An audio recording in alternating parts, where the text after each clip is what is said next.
हर बार board की परीक्षा में ये क्वेश्चन जरूर पूछा जाता है, मादा जनन तंत्र का सचित्र वर्णन कीजिए। चित्र भी पूछेंगे और उसके बारे में भी डिटेल से पूछेंगे। और ये जो चैप्टर है, ये मानव जनन चैप्टर है। इसको इंग्लिश में बोलते हैं ह्यूमन रिप्रोडक्शन, मानव जनन। तो इस चैप्टर में हम सीखेंगे किस प्रकार जनन होता है। लेकिन इसके पहले, इस चैप्टर को समझने से पहले मैं आपको बता दूं, आपको ये पता होना चाहिए बच्चे पैदा कैसे होते हैं, ये बच्चे का निर्माण कैसे होता है, या हम या आप कैसे इस धरती पे आए। तो ये जानने के लिए मैं आपको बता दूं, हमने बचपन में एक कहानी सुनी होगी अपने पेरेंट्स से। पेरेंट्स बताते हैं कि एक आसमान से एक परी आती है छोटा सा बच्चा लेकर, और तुम्हारी माँ की गोदी पर रख देती है और कहती है, लो अब संभालो, यही बच्चा है। तो इस प्रकार आप धरती पर आए। वहीं कुछ पेरेंट्स ऐसे होते हैं जो कहते हैं कि बाहर बाजार में एक दुकान है जहाँ से बच्चे मिलते हैं, वहाँ से बच्चे खरीद के लाते हैं। ये कहानियाँ हर पेरेंट्स लगभग बताते ही है, पर ऐसा नहीं है। परियों की कहानियों से अब बाहर निकलने का टाइम आ गया है। अब आप 12th क्लास में हो और ये बोर्ड एग्जाम, नीट एग्जाम और पैरामेडिकल एग्जाम के हिसाब से ये चैप्टर बहुत इंपॉर्टेंट है और इस चैप्टर से हर बार पूछा ही जाता है। तो हम जानते हैं पहले बच्चे कैसे पैदा होते हैं। तो मैं आपको बता दूं, क्योंकि जब ये आप टॉपिक समझ जाओगे ना कि किस प्रकार से बच्चे पैदा होते हैं, तो इस चैप्टर को पढ़ने में आसानी होगी। मुझे पता है बहुत से बच्चों को ये पता होगा कि बच्चे कैसे होते हैं, पर बहुत से बच्चे ऐसे भी होंगे जिनको नहीं पता कि ये क्रिया कैसे होती है। तो मैं आपको बता दूं, यहाँ मैंने दो चीज़ों को लिया है, एक लिया है नर, एक लिया है मादा। यानी ये हो गया हमारा पुरुष और ये हो गई हमारी स्त्री।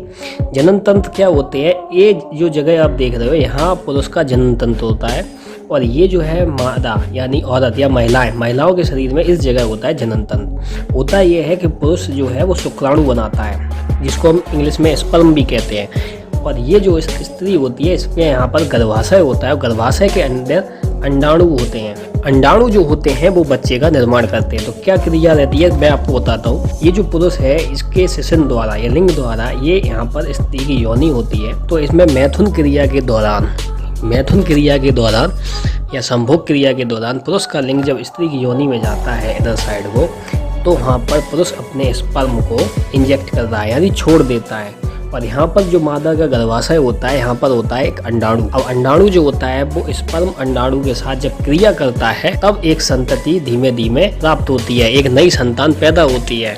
तो ये चीज़ आपको समझ में आई गई होगी कि बच्चा परियों से नहीं, ना कि दुकान से मिलता है। बच्चे का निर्माण एक माँ करती है, यानी महिला करती है।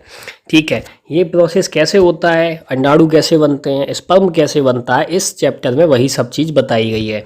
चलिए शुरू करते हैं यहाँ से।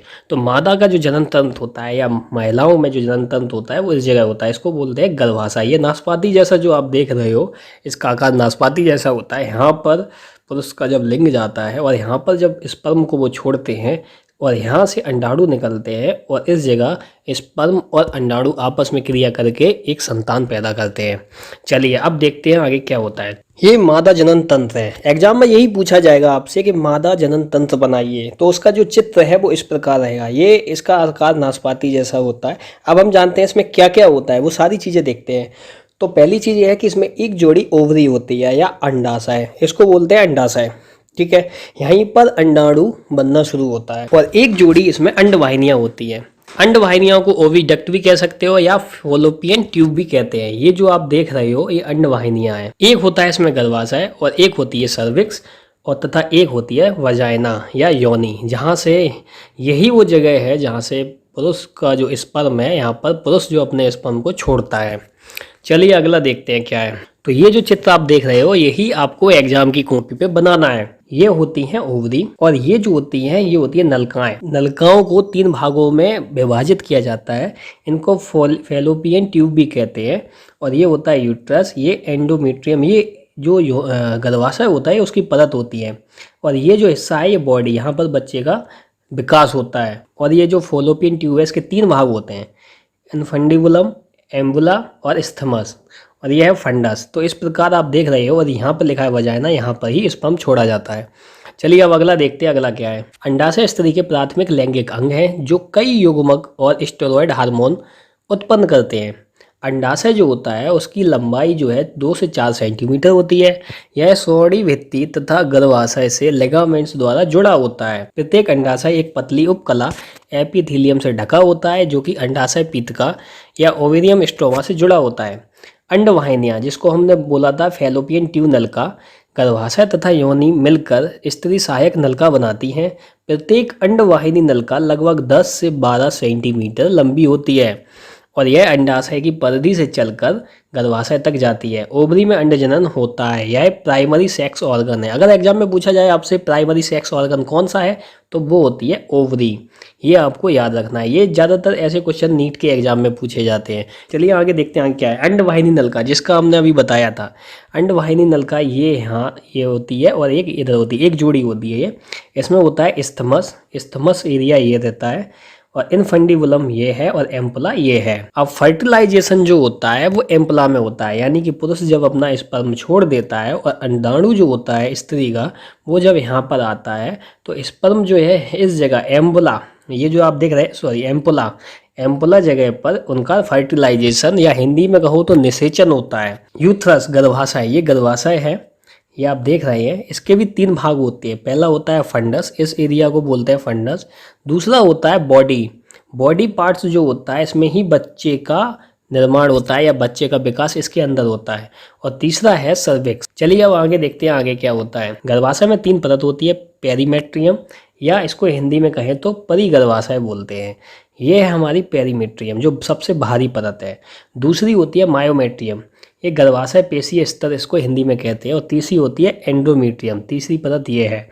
तो हम जानते हैं पेरीमेट्रियम जो होती है गर्भाशय के आकार को नियंत्रण करती है, यानी कि ये जो आकार है साइज जो होता है गर्भाशय का, इसको पेरीमेट्रियम जो परत होती है या इसको हिंदी में कहें तो परिगर्भाशय परत जो होती है ये इसको डिसाइड करनी है कि कितना चौड़ा होना है।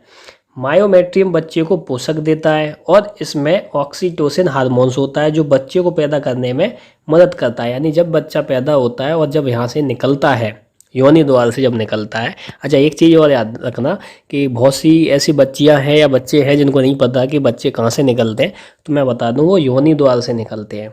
योनि द्वार से निकलते हैं तो ऑक्सीटोसिन हार्मोन भी रिलीज होता है जिससे वो आसानी से निकल सके।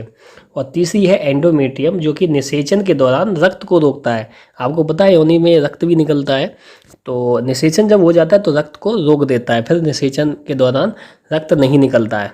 तो ये चीज़ आपको याद होनी चाहिए। तो फिलहाल इस वीडियो में इतना ही। आगे जानेंगे स्पर्म के बारे में, स्पर्म कैसे बनता है, विसर्जन के बारे में, और जानेंगे पीरियड्स के बारे में या आतर्वचक मध्यचक्र क्या होते हैं, इनके बारे में इसी चैप्टर में से जानेंगे। ये चैप्टर बहुत इंपॉर्टेंट है, इसीलिए आपको पढ़ना बेहद जरूरी।